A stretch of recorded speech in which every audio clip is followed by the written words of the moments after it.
जय हिंद दोस्तों, स्वागत है आपका। आज का टॉपिक है दीज और दौज। आप देख सकते हैं यहाँ बोर्ड पे आज का टॉपिक है दीज और दौज। ठीक है, दीज और दौज का प्रयोग आज हम लोग सीखेंगे। किसका प्रयोग सीखेंगे? दीज और दौज का। ठीक है, दीज और दौज का प्रयोग कैसे होता है इसको आज हम लोग सीखेंगे। पिछले वीडियो में हम लोगों ने this, that, our, her, his, my, mine, yours, hers इसका प्रयोग सीखा। इस वीडियो में हम लोग दीज और दौज का प्रयोग सीखेंगे, साथ ही आवर का भी प्रयोग सीखेंगे, देयर का भी प्रयोग सीखेंगे और दिस और दैट को एक बार रिवीजन करेंगे। तो छोटा छोटा सेंटेंस लेंगे ताकि आप लोग को जल्दी से याद हो, आप लोग जल्दी से इसको प्रैक्टिस कर सकें। तो चलिए वीडियो में अंत तक बने। देखिए, पहला है दीज, दीज और दौज। ठीक है, अब ये समझिए कि दीज और दौज का प्रयोग कहाँ होता है, किसके लिए होता है। हम लोगों ने पिछले वीडियो में बनाया था कि दिस इज ये पेन। ठीक है, दिस इज ये पेन यानी यह एक कलम है। पिछले वीडियो में हम लोगों ने क्या बनाया था? दिस इज ये पेन यानी यह एक कलम है। ठीक है, अब एक कलम है या कलम है। ठीक है, तो जब एक कलम रहे तो वहां पर हम लोग दिस का प्रयोग करते हैं, और जब एक से अधिक कलम रहे तो हम लोग किसका प्रयोग करेंगे? जैसे ये कलमे है, ये कलमे है, ये कलमे है। ठीक है, यह एक कलम है, दिस इज ये पेन। लेकिन जब ये कलमे है तो वहां क्या बोलेंगे? तो ये कलमे है तो वहां बोलेंगे दीज आर पेन्स। क्या बोलेंगे? These are pens. ठीक है, यानी दिस का प्लूरल फॉर्म दीज होता है, याद रखिएगा। ठीक है, शॉर्ट ट्रिक में बता रहा हूं आपको कि दिस का प्लूरल फॉर्म दीज होता है। क्या होता है? दीज होता है। ठीक है, उसी तरह दैट का प्लूरल फॉर्म दौज होता है। दैट मतलब वह, दौज मतलब वे। ठीक है, अब यहां पर मैं हिंदी से लिखता हूं, आप मेरे साथ प्रैक्टिस कीजिए। कॉपी कलम निकाल लीजिए और प्रैक्टिस कीजिए। Practice max a man perfect. Practice से ही आप सफल हो पाइएगा। बिना प्रैक्टिस का ना आप अंग्रेजी ट्रांसलेशन बना पाइएगा, ना बोल पाइएगा, ना समझ पाइएगा, ना लिख पाइएगा। तो चलिए स्टार्ट करते हैं। सबसे पहले दिस और दिज दोनों लेंगे एक साथ। ठीक है, यह गाय है, यह गाय है। ठीक है, यह गाय है। नीचे लिखेंगे ये गाय है, ये गाय है। आज देखिएगा, दिस और दिज का प्रयोग नजदीक की वस्तुओं को शो करने के लिए, दिखाने के लिए होता है। यह गाय है तो उसका क्या बनेगा? दिस इज ये काउ। ठीक है, ये गाय है तो क्या बनेगा?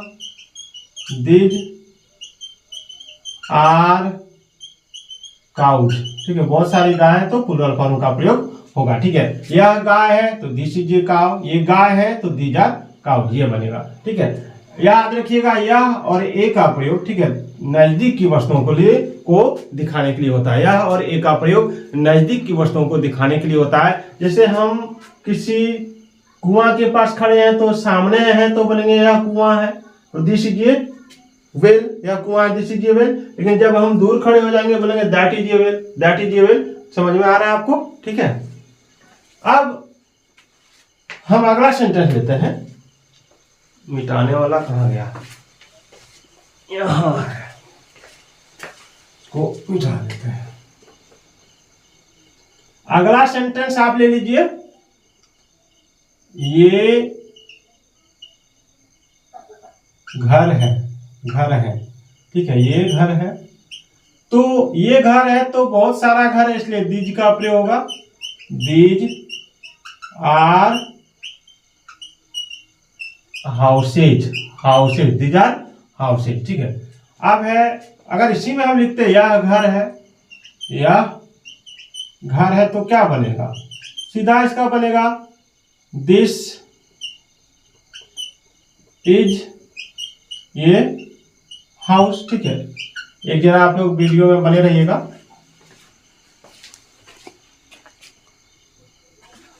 चलिए ठीक है, वीडियो को अकेले ही शूटिंग करता हूँ, बीच में देखना पड़ता है कि कोई मोबाइल में दिक्कत ना आ रहा है, क्योंकि स्क्रीन डिस्प्ले ऐड आ जाता है बीच बीच में। चलिए, तो these are houses, this is a house. अब दीज आर हाउसेज यानी ये घर है, यह घर है तो दिस इज ए हाउस। ठीक है, इसको ये समझ में आ रहा है आप लोगों को। चलिए आगे बढ़ते हैं। अब हम बोलेंगे आपको यह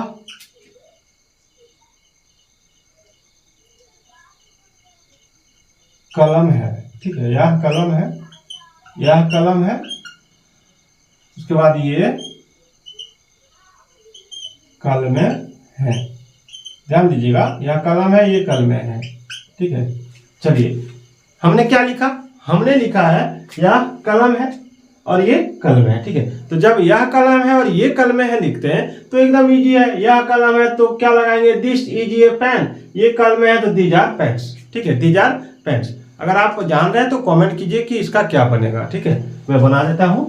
यह कलम है, दिस इज ए पेन। ये कलमें है तो दिज आर पेन्स। मार्कर बहुत सीटी मार रही है, सीटी मार कर। ये है, इसका नाम रखेंगे ऐसे, सीटी मार कर। चलिए आगे बढ़ते हैं। अब हम लोग डॉज का प्रयोग देखेंगे। ठीक है, डॉज का प्रयोग देखिए, एक एक वर्ड, एक एक लाइन याद रखिएगा, मैं जो आपको समझा रहा हूं। ठीक है, डॉज, डॉज का मतलब होता है वे। अब जैसे हम लोग लिखते हैं वह घर है, वह घर है। ठीक है, ये लिखा। उसके बाद दूसरा लिखते हैं वे घर है, वे घर है। ठीक है, तो जब ये तो याद रखिए, मैंने बताया आपको कि दिस और दैट में क्या अंतर है कि दिस का प्रयोग होता है नजदीक की वस्तु के लिए, दैट का प्रयोग होता है दूर की वस्तु के लिए। उसी तरह दिज का प्रयोग होता है नजदीक की वस्तु के लिए और दज का प्रयोग होता है दूर की वस्तु के लिए। तो इसमें जो है, इसमें वह घर है तो क्या बनाएंगे, तो दैट इज ये हाउस। ठीक है, दैट इज ये हाउस। अब वे घर है तो दैट, सॉरी दैट नहीं लगेगा, दीज लगेगा। These are houses, these are houses. ठीक है, जब हम बोलेंगे वह घर है दैट इज ए हाउस, जब बोलेंगे वे घर है दीज आर, दीज नहीं लगेगा, डॉज हो जाएगा, डॉज। दूसरा क्या है, वे घर है तो डॉज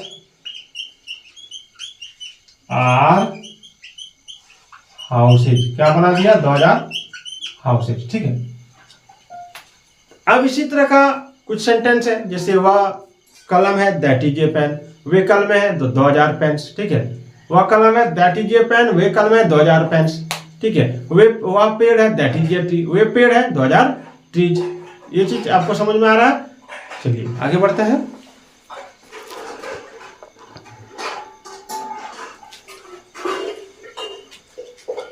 चलिए आज की टॉपिक में मैं इतना ही रखता हूं, क्योंकि थोड़ा समय ज्यादा हो जाता है।